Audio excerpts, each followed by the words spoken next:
Good morning, Malacañang Press Corps. Welcome sa regular press briefing, the Presidential Spokesperson Ernesto Abella. Good morning, sir. Good morning. Our guest for today is from the Office of the Cabinet Secretary. Mr. Jonas George Soriano is the Deputy Executive Director and Assistant Secretary for the Project Performance Management Office. He will discuss the plans, programs, and accomplishments of the CABSEC. Ladies and gentlemen of the Malacañang Press Corps, let's all give a warm welcome to ASIC George Soriano.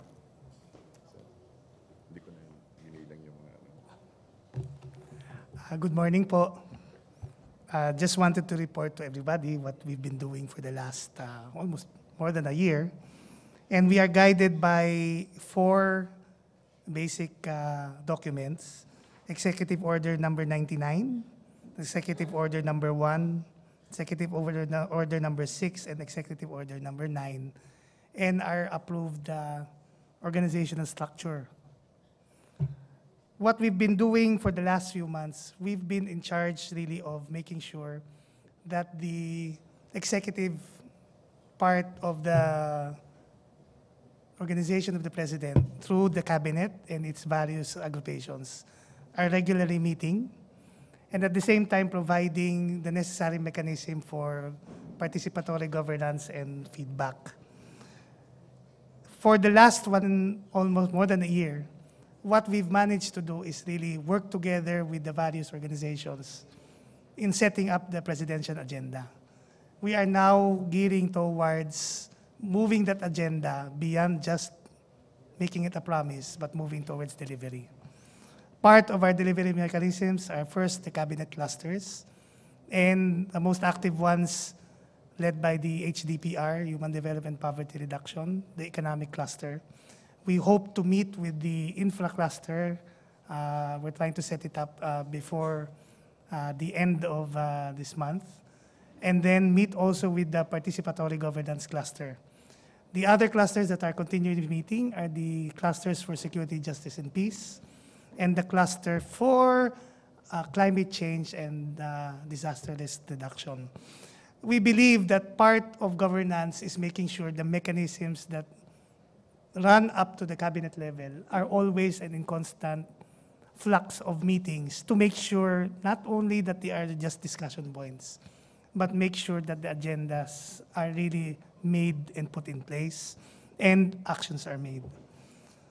On the other hand, we'd also like to mention to you that we are still undergoing a lot of processes when it comes to participatory governance and feedback of the people, and we hope that in the next few months, especially for the feedback of the people, we can give you a better update in the next few weeks. Significant parts that we'd like to mention is in the next few months, a lot of the implementation by the other clusters will rely a lot on the discussions that will be made during these cluster meetings. The President loves cabinet meetings, and right now what we're trying to do with the help of the other cabinet secretaries is to make sure that as we bring it more to giving a higher premium already to actionable points that have to be made. Aside from these agrupations, the CABSEC is also in charge of the subcommittee on housing for Task Force Bagong Marawi, and we're looking at putting in place, together with Secretary Del Rosario and NHA, the transitional housing within the next 2 months.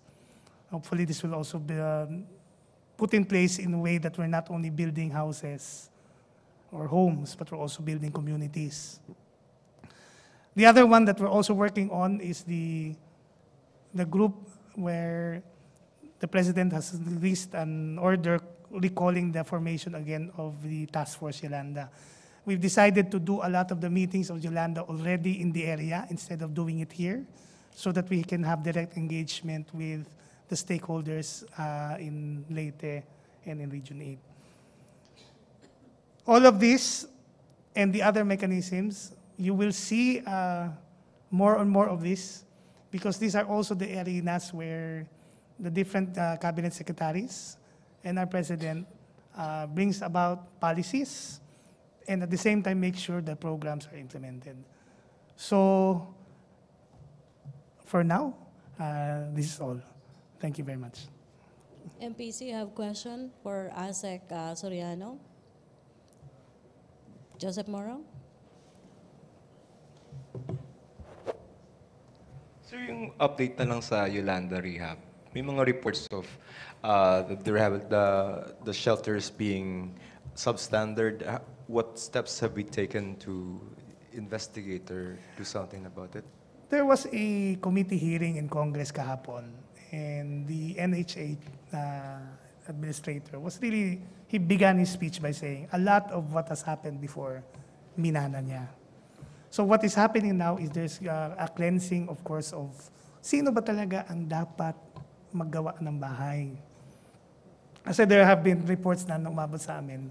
There was a way of, before, there were a lot of initiatives na instead of when you get a contractor, they were subcontracted. But these are all still being worked out by our administrator. And hopefully, when you meet with him, he will also detail to you what he's done so far. A lot of it also has something to do with streamlining a lot of the processes. The HADC chair is working together with our secretary so that we can bring down the number of years just to put out one house from 2 to 3 years to hopefully 6 months. And in fact, kung kaya, mas lower. A lot of the problems deal really with so many processes na dadaanan na walang, kailangan mo isa-isa yung opisina, minsan pabalik-balik. And then, a lot of it also is, we'd like to also one way or another commend the agencies that are working together with Yolanda. They've been trying. It's been very difficult. And what they're saying to us is the initiatives that they've done so far are based on what they can do in terms of what their actual situation is, because some had contracts before, so you have to take out the contracts. But the others are based on the budgets that were given to us for 2017. So we are working very closely with the stakeholders to make sure that we get exact feedback from them about the actual implementation. The number of houses, I don't have the exact number of data. That is, I'll get back to you about it, what has been completed so far to date.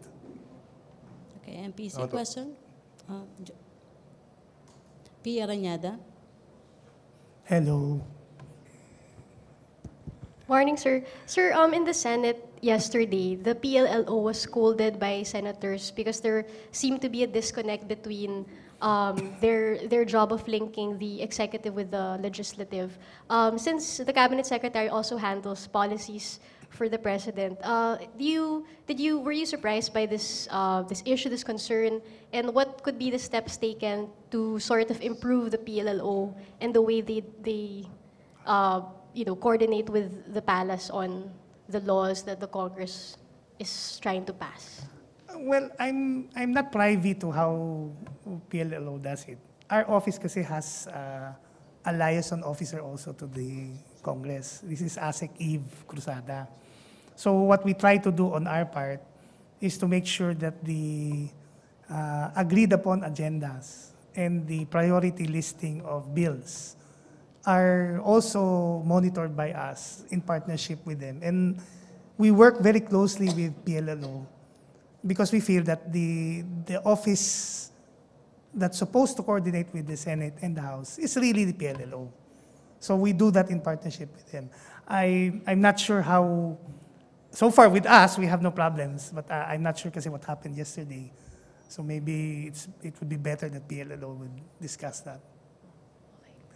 Question, MPC. Jenaline Kabiling, Manila Bulletin. Sir, we're just curious. Are you monitoring cabinet performance? And how do you gauge their performance? Meron ba silang targets at the end of the year and yun, yung performance nila?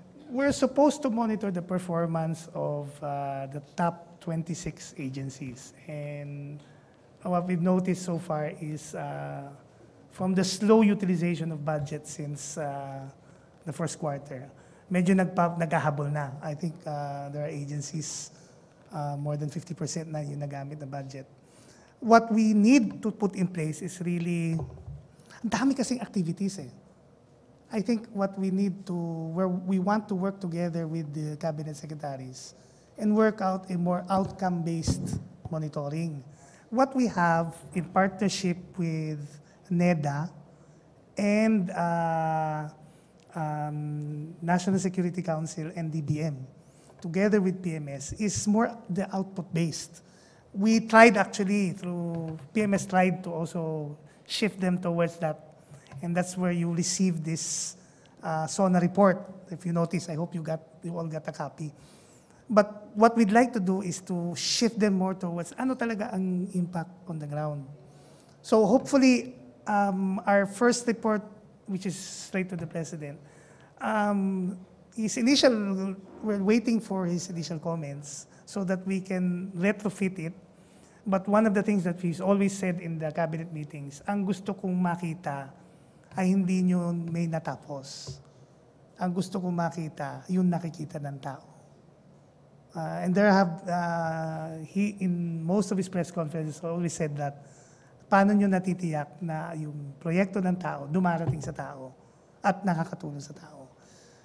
We've also tried to monitor with the help of agencies like Civil Service, what are the process problems naman? How long does it take for one paper to go from one office to the other? There are improvements based on sa report ng Civil Service, but we need to, again, work harder. And then there was a directive that was issued to us to try and again re-engineer the bureaucracy so that it can make the processes faster. So we're asking all the departments to submit their projects so that they can work hand in hand with us. The other one maybe that you'd like to look at is there's also special projects that have been done by the Open Governance Project,12 Secretary of DBM, Secretary Jokno, and Secretary Vasco are part. They are around 12 to 13 projects that hope to aim for real changes also on government processes and participation. So ma'am, in summary, where we have something, but we feel like any agency, we have to retrofit what we have to what the President wants and how we can use this as a tool for the secretaries to improve their performance. We don't see any, for now, we don't see any lack. In fact, we have some things that we really have to settle, like what if an initiative is not dependent on your office? Let's say if we talk about OPAP, they have peace talks. But because there's a policy on no peace talks until ceasefire, then the agency again is stalled. But if you look at their performance, marami silang nagawang activities. But in the end, ano habol mo, di ba? Ang habol mo is the end of the problem. Or the other one that we would really like to work on because it's under our office is really how do we aim for bringing 6 million out of poverty. We're hoping through the cabinet clusters we can work on this. All of this, we will be doing two things. One is working together with the cabinet secretaries to come out with roadmaps for them for the next 6 years. And the cabinet cluster roadmaps, which will be facilitated also by our office. Okay, MPC question? Okay. Pia Ranyada? Sir, just follow up on that. So, sir, what was the result of the civil service study? How long does it take for a paper from a department, tas bibigay sa palace, tas isassign ni President? How long does it take? What in the report, it did not mention how long it takes. What happened was it showed what are those problems. And part of the problems that they stated, and if you look at even their press release statement, no, a lot of it have something to do with, slow processes, and then unclear procedures and discourtesy. These are the top three. But there are other issues. There's even bribery, there's even extortion, poor quality. They're all here. Eh? So what they've mentioned is normally there's an ARTA law. That ARTA is you're supposed to, within 72 hours, to do something about any complaints registered. So far, approximately 80% of the complaints were handled in a way that there was good feedback coming from the people. But, you know, and the total feedback that we're getting is still very low if we compare it to the total population. And we're trying to improve that. And that's the reason why, hopefully with the help of Spokesperson Abella, when we have everything online, we will get back to you and report what we are doing and what we finished. But with CSC, marami na rin to eh. If I remember during the last administrations, these kinds of complaints were not nationally televised. Normally, they were just a function of one agency contacting the other. But this one, there's a high priority at our level through the Office of the Cabinet Secretary and also through, because the Presidential Complaint Center is also being monitored by PMS and this, Secretary Bongo. We will try to make sure that all these are worked out very quickly. So the number of days, wala pa. Ang parang lumalabas lang is some experiences. Halimbawa, there's one here, a story here about a person who was getting the benefits of GSIS. And that was, if I remember right, mentioned almost 5 months. And when they made the complaint immediately after, May 6, 2016, processing of a claim. Nainis, February 23, nag-complain. And then April 27, the claim was already settled by March 31, 2017, which is a very good response. But again, syempre, it's still 1 month. What we'd like to do is to make it even faster. So we're working very closely with these agencies, and the agencies are just requesting talaga lang na we make sure also that these types of claims, of reports, give more detail and veracity so that hindi doble ang complete staff work. Meron sa amin, meron din sa kanila. And sir, lastly, could you tell us kasi you monitor the performance of the different departments and secretaries, which were the top performing agencies and which were the lowest performing? Alam mo, our report for this second quarter, hopefully within the next 2 weeks matapos. The first quarter kasi, ang problema is everything, if you look at their performance in terms of the activities, medyo everybody's doing their work. If you look at the utilization, doon lang nagkakaproblema. And part of it really was, there are work and financial plans that cannot release money on the first quarter. So, I cannot directly say this department did not do well. I'll give you an example. No? Let's say, one agency said, our problem is, one of our biggest budgets has to do with the capital outlay.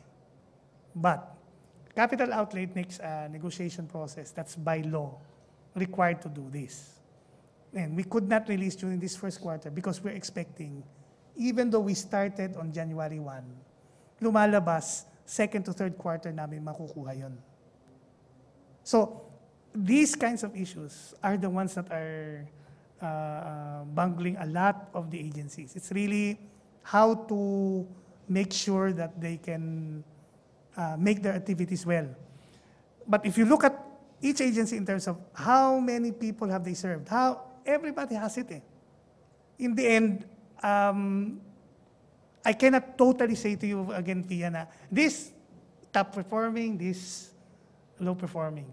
Kasi I think that would be better said maybe at the end of the year. Kasi by the end of the year, okay, ito yung nagamit mo, ito performance for the quarters, paano?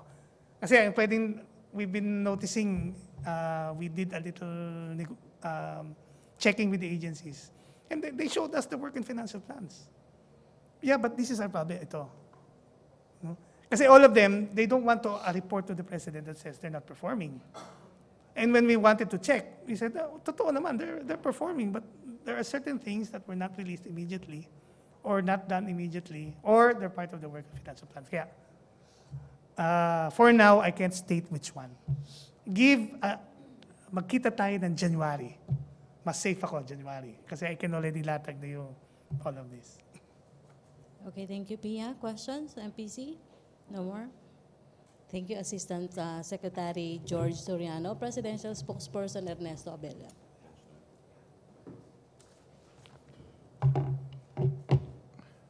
I'd like to begin with a few,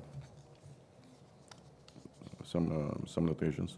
The Philippines is among the top financially inclusive countries. In the 2017 Brookings Financial and Digital Inclusion Project report, the Philippines ranked 4th among 15 countries which provide accessible financial services to the public, gaining an overall score of 76%. Hence, the country remains as Asia's top financially inclusive country. The FDIP reports evaluates 4 dimensions of financial inclusion, including country commitment, mobile capacity, regulatory environment, and adoption of selected traditional and digital financial services. Also, on Moody's latest assessment of the Philippines, the latest assessment of Moody's Investor Service affirming the country's Baa2 rating and stable outlook signifies that our economic growth would continue its upward trajectory. Our growth momentum is anchored on solid fundamentals coming from a robust industry and manufacturing growth of over 7%, a turnaround to growth for the agricultural sector, and sustained growth in the service sector. The demographic sweet spot with more young and employed Filipinos create an emerging larger middle class with higher spending power. On the concern of a worsening Islamist insurgency in Mindanao, the opposite is happening. The successful rescue of Father Chito Soganog and the government forces takeover of Bato Mosque, a previously Maote-occupied position, signifies that the enemy's final defensive stand continues to weaken and their area shrinking as we go for the final push against the Daesh-inspired terrorist group. On the issue of the drug war, the reality in the drug war is victimization by any common crime is a 3.7 record low, and there is an 11% drop of drug addicts in Metro Manila because of the campaign against illegal drugs and criminality.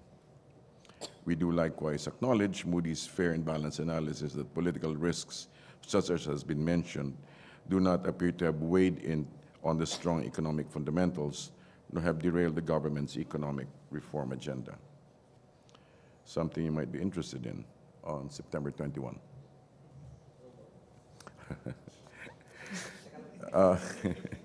It's important to take note of 2 developments regarding September 21. The President has announced September 21, 2017 as a national day of protest, a day set aside for people to exercise their constitutional rights to freedom of speech, peaceful assembly, and to seek redress for their grievances against the government, past or present. Law enforcement authorities are directed to stay away from mass actions and to exercise maximum restraint unless their intervention is necessary to maintain public order. It is not a special non-working holiday, and we expect the proclamation to be signed shortly. However, the acting executive secretary will issue a memorandum circular suspending work in government offices, both national and local, as well as classes in all public schools, state colleges, and universities. Certain government agencies shall be required to provide standby emergency assistance near sites of protest actions. Regarding private companies, suspension of work in private companies and classes in private schools in the affected areas is left to the discretion of their respective heads. Regarding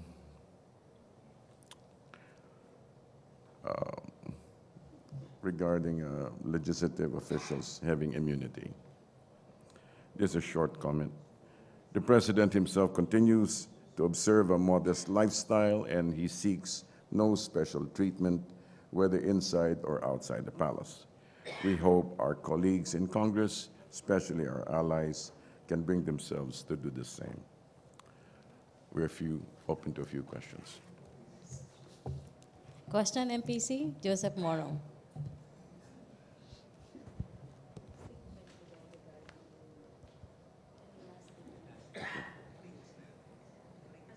There was no name mentioned. No mention. Pero sir, ano lang, ulitin lang yung sa last, no? Yung pong ganun na request ni Majority Floor Leader Fariñas appeal to LTO or LTFRB na i-exempt sila sa minor traffic violations. When the President had said before na ayaw nga niya ng wangwang, di ba? Tapos ayaw niya na nagbabiyahe ng kasi nakakasagabal sa kalye. That doesn't seem to be in consonance with what the President espoused, sir. Like we said, and let me repeat, that we hope that our colleagues in Congress and allies can also bring themselves to the President's standards. No special treatments. No special treatments. No special treatments. You think that is a special treatment? Come again? That is a special treatment as far as the palace is concerned, no? Anything, what do you call it? Law is law, right? And it should be blind to all. Thank you, sir. Laila Salaveria. Good morning, sir. Clarification lang. Sir, since the MMDA and the Department of Transportation are under the executive, is Malacañang going to direct them not to allow lawmakers to get this immunity? There's no such action at this stage. Okay. Are you asking if Malacañang is taking, at this stage, there are no actions regarding that matter? But do you think it's necessary For? for a directive or a reminder to be issued? Because there's a report that the MMDA seems to be open to the idea if the mayors will consent. Well, let them proceed as necessary. However, at this stage, the President, the palace has not yet come out with any actions regarding that matter. Okay, other issue? Otherwise, you can have a... Okay. Maricel Halili, TV5. Sir, may we have your reaction about the release of former Senator Jinggoy Estrada over the weekend? I think that's the matter best left to the Sandigan Bayan. But is the President consider appointing Estrada in one of the cabinet positions, considering that Senator Estrada said that he is open to the idea? I don't know if any offer has been made. Pero sir, how about the idea of making him as one of the witnesses on the PDAF scam? Neither on that ground. We don't have any reports on that. Okay, thank you, sir. Thank you. Catherine Valente.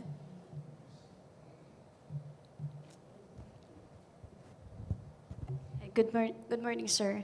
Sir, regarding po sa meeting ni President with MNLF Founding Chair Nur Miswari last Saturday, Yes, ma'am. pwede po makahingi ng detalye, paano daw po nagkaroon ng meeting na wala naman po, hindi pa daw po nakapag-post ng bill si Mr. Nur. Pina-follow po natin yung patungkol doon. Wala po tayong reports. We don't have sufficient information regarding the matter.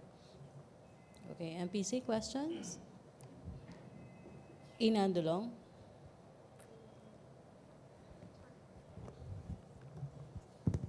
Sir, I just want to get a clarification from Malacañang about this post from the Presidential Security Group announcing suspension of... Ma'am, that's not official, as far as I know. That's the October thing, the future... For November. For November, For yeah. the work suspension because of the ASEAN. We do not have any, we don't have any official document regarding that. It hasn't reached my desk. So as far as we're concerned, up to this stage, it is not official. Is it a fake? I wouldn't know. I wouldn't say that. I wouldn't say it's fake. I don't have any opinion regarding that, except that at this stage, we don't have any official announcement. Is it now part of the PSG's role, sir, to make such announcements for holidays? Why is it suddenly making such announcements that should be ideally coming from your office? I cannot speculate. Thank you, sir. Okay, Joseph Morong. Sir, si Senator Trillanes is in Singapore, and according to our reporters there, yun daw pong account number that was published in social media ay non-existent dun sa DBS Alexander Road branch na sa Singapore. This was the account number that was referred to by certain government officials and also the president. So as far as Senator Trillanes is concerned, that's non-existent now, sir. So, well, that needs to be further verified. What do you mean, sir? Well, if the president made a statement, then we made a statement regarding that matter, then it's something that we have to verify from our side. If the president indeed said that. If the president indeed said that. Pero sir, assuming, sir, that that account has been, number one, the president did refer to that, and number two, that the account did not exist or does not exist. So, paano, sir, yung... Then we'll have to wait. We cross the bridge when we get there. Okay, MPC, no more questions? Okay, thank you, Presidential. Thank you very much. Okay, Joseph? Sir, yung kay Senator Jinggoy lang. Come again. Senator Jinggoy, Opo. the president is strong on his anti-corruption drive, no? In Yes. fact, that's one of his 3 campaigns, right? Yes. And do you think, sir, that the decision of the Sandigan Bayan, as far as Senator Jinggoy Estrada's case is concerned, can have a effect on the other cases as far as the PDAF cases are concerned? Like, we're hearing now Ms. Napoles saying that, he can do the same thing, she can do the same thing, and even Senator Revilla saying... I suppose each situation has to be treated individually, so we cannot speculate and say that because of this, it will have to be that. But does it not weaken the president's stance against corruption? The president is very strong regarding the matter, and I'm sure, and again, let me just go back. It is a matter for the Sandigan Bayan, and not for us to speculate on the possible effects. Okay. Thank you. MPC, Ina Andalong. Sir, just to be clear, yung Yes, ma'am. September 21 suspension of work in government and in classes in all public schools and universities, all over the country, not just in NCR. Is Okay, that right? ulitin ko yung statement na. Ito yung galing sa ano to. I'm quoting this from SDS. The acting executive secretary will issue a memorandum circular suspending work in government offices, both national and local, as well as classes in all public schools, state colleges, and universities. So all. All. Okay, thank you, sir. Okay, MPC, no more questions? Okay. Thank you, Presidential Spokesperson Yes, Ernesto Abella. Thank you, Assistant Secretary George Soriano. Thank you, Malacañang Press Corps. Back to our main studio sa Radyo Pilipinas and PTV.